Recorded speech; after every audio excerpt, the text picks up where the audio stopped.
Hola, yo soy Marlita, terapeuta ocupacional en Play Without Limits.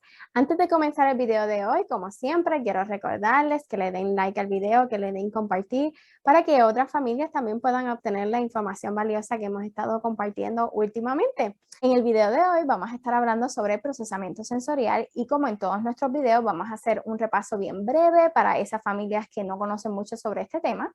El procesamiento sensorial se refiere a cómo nuestro cerebro y nuestro cuerpo van a trabajar juntos para poder entender y responder a toda la información que nosotros recibimos desde adentro y desde afuera de nuestro cuerpo a través de nuestros sentidos.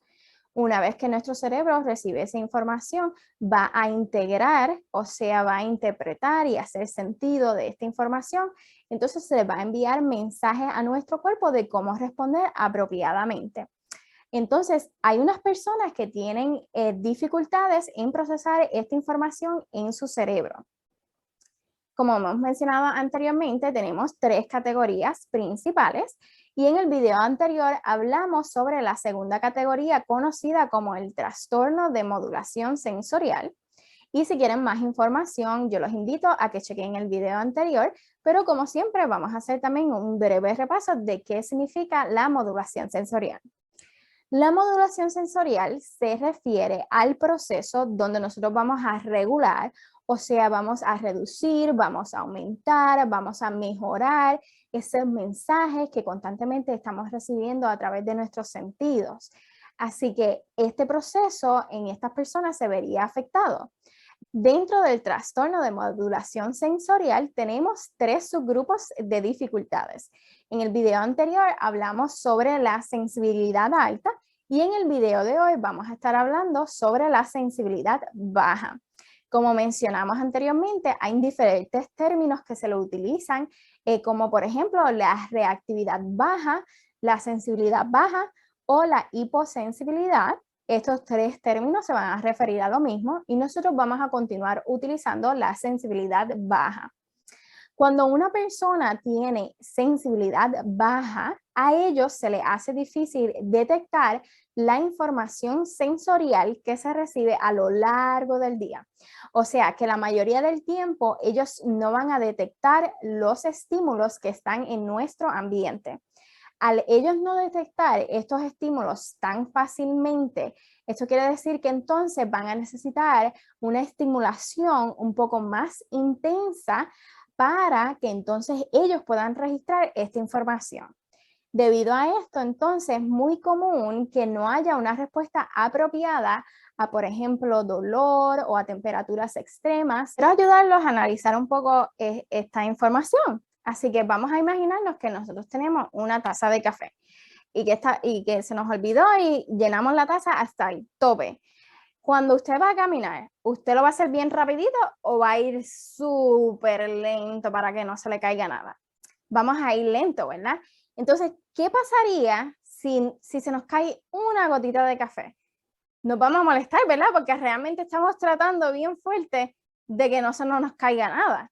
Entonces, todo lo que sucede con las personas que tienen sensibilidad alta. Su taza está tan y tan llena que cualquier cambio chiquitito, así sea lo más mínimo, una gotita extra, ya crea una reacción inesperada. Ahora, por otro lado, quiero que se imaginen que ahora solamente en su taza tienen 2 a 3 gotitas. ¿Usted se va a mover de la misma manera que como se movió cuando estaba la taza llena? No, ¿verdad?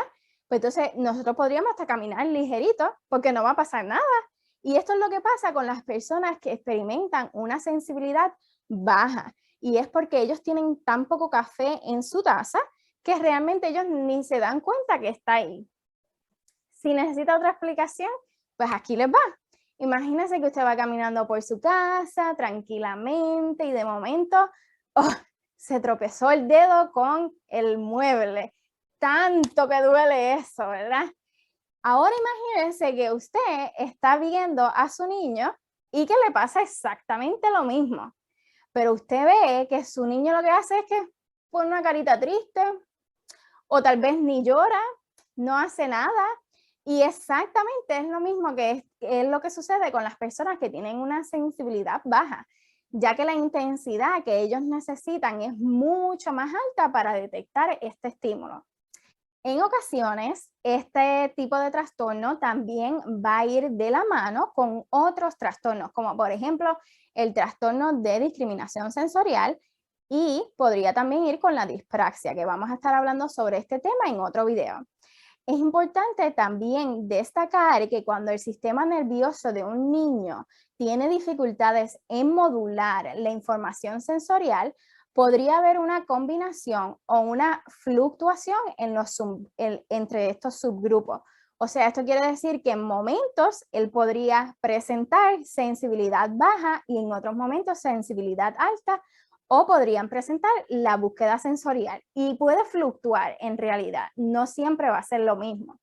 Les voy a exhortar a que ustedes busquen más información. Si tienen dudas sobre este tema, aquí abajo les vamos a dejar saber los recursos que utilizamos para el video de hoy, y como siempre les vamos a dejar los enlaces para que ustedes busquen más información y pueden buscar ayuda de un terapeuta ocupacional si es que lo necesitan. Como siempre, aquí le comparto nuestra información de contacto. Con mucho gusto le podemos contestar sus preguntas. Nuestra página web es pwltherapy.com.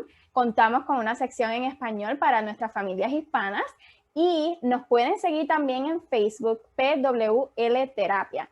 Hasta la próxima.